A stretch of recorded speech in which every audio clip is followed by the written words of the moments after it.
Hi there, Ben here. I'd like to show you how you can use Maia, which is Drawify's AI-powered editable infographic generator, to create one-page visual summaries of your business information, or any information really, using simple prompts. Let's take a look.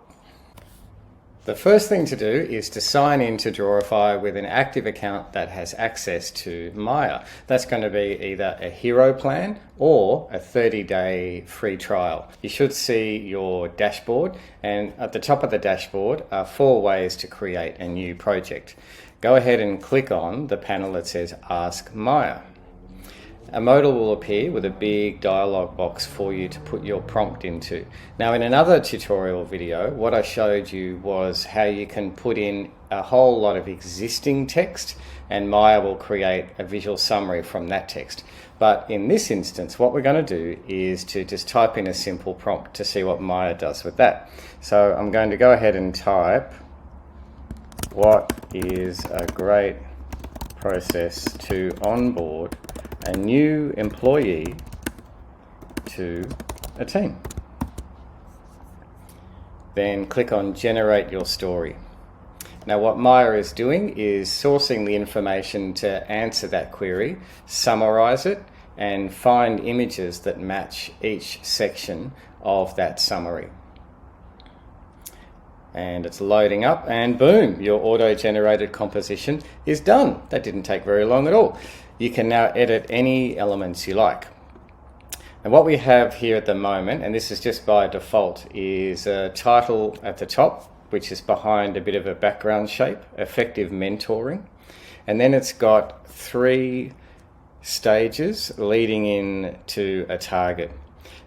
And it has some text, it's very small text along the bottom, and each of those 3 steps has an image. Now it's an okay start, but I think we can do better than that. Now what I'm going to do is go over to my prompt text, which you'll see on the left hand side here, and adjust my prompt. Instead of what is a great process to onboard a new employee to a team, I'm going to type, what is a great 4-step process for onboarding a new employee to a team. And then I'll click Generate again.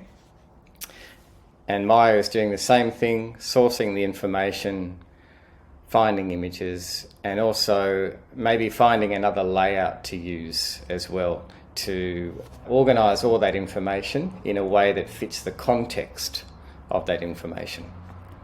Okay, Maia, what have we got? All right, now this one, straight away it appeals to me a bit more. It's got a pathway, and I kind of like those curvy lines with the dashes. It's got a title that actually matches what we asked, onboarding process for new employees. And it's got some summaries along the bottom there. This is pretty nice, and this is, again, less than a minute, straight out of the gate. Notice along the bottom, we've got little thumbnails that represent different pages within our project. Now you can access all of those pages by clicking on the middle of the thumbnail here. Here's the first generation that Maia did, and here is the second generation. Once you have something that you're reasonably satisfied with, you can then go about reordering, editing, and swapping out some elements for new elements. In this one, I'm going to remove these border pieces. Some people might like them, but they're not to my taste. That's fine. I'm going to remove those. And the lozenge at the top is in black. I do like a lozenge there, but not in black. So I'm going to change that color.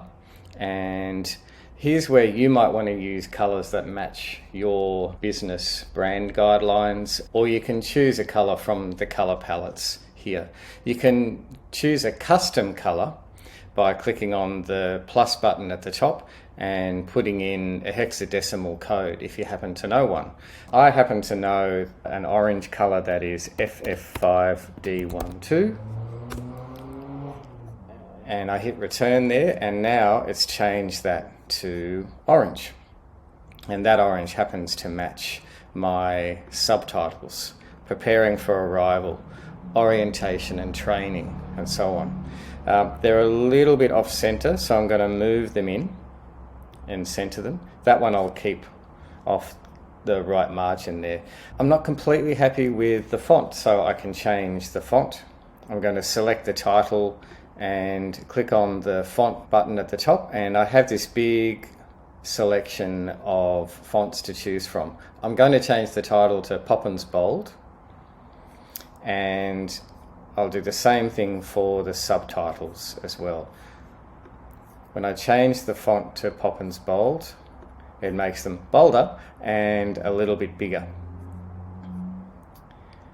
And once I've done that, I will then reposition the titles so that they're over the middle of those background circles.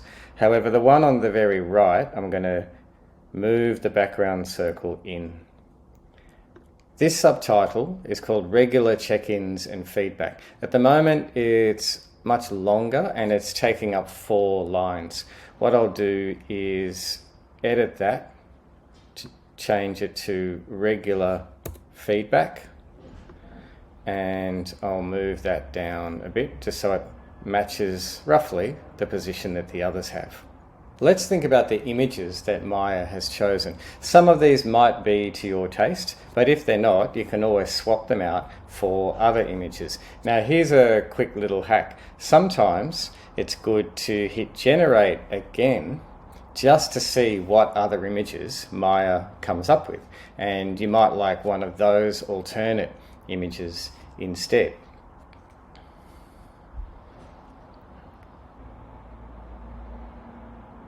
And here we go. Let's see what Maia came up with the third time. Now we've got a much more schematic looking layout, and it's really brief. Notice in this one there's no little explanatory summaries per step. It's just the subtitle and that's it. Now this image here, it's got what looks like a network of people with light bulbs as heads. I guess that means like creative people. This network of people in integration. I really like that picture. So I'm going to select it, I'm going to copy it, and I'm going to click on the thumbnail of the second page, and I'm going to paste it in here. I'm just moving it up here, and now I'm going to decide which stage I think matches it. For these purposes, I think I'll swap it out with the one about orientation and training. So I'm going to move that image in there.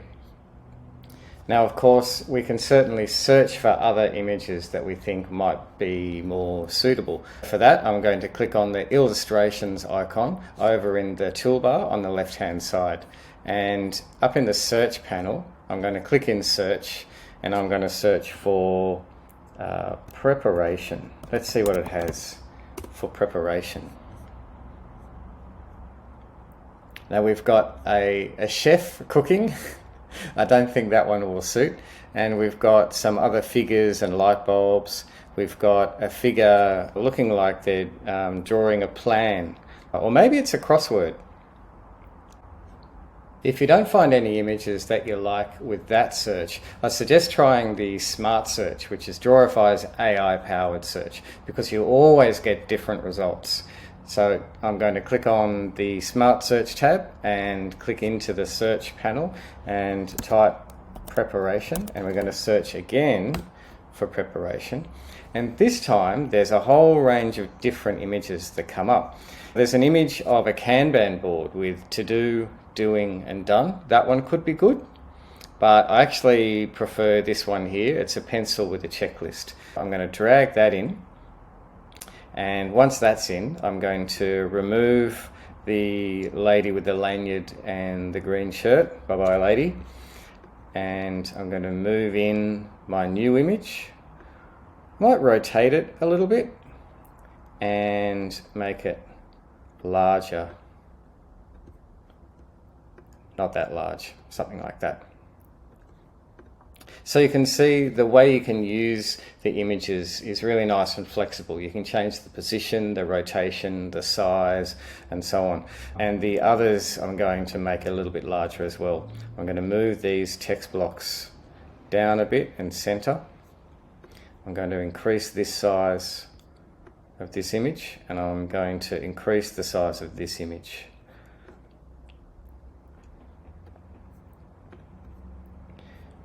And I'll increase the size of this schedule as well. As you can see, the brief summaries underneath, they're quite small and the font is a little bit informal, but for the purposes of this video, I'm just going to increase the size of each of these to 32 pixels. And I'm going to widen that text frame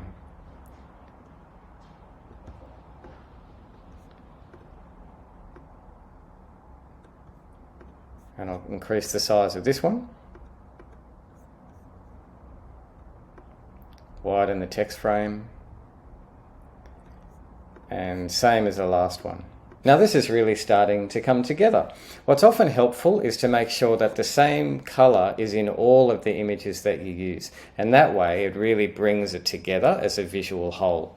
I'm going to select this third image, and the fellow here in that green sweater, I'm going to change that green to the orange that we used before, and you'll notice there's a darker green with the shading of that sweater, so I'm going to select that color and change that to the equivalent of a dark orange. There we go, and I'll deselect that. So now we've got an orange color that is throughout all of the images. And to finish off, there's a couple more things to show you. Make sure that you give your creation a nice title. I'm going to change this to onboarding process and enter, and that will save that title for your project. And you can share it and you can download it in one of many formats like PNG or JPEG or as a PDF. And there you have it. You've created a one-page summary from a prompt, and you've edited the prompt a bit. You've created several different versions as different pages within the project. You've copied some images, swapped out an image or two, and played with fonts and size of text and colors of the images. So thank you, Maia, and all the best with creating dynamic, compelling, one-page visual summaries.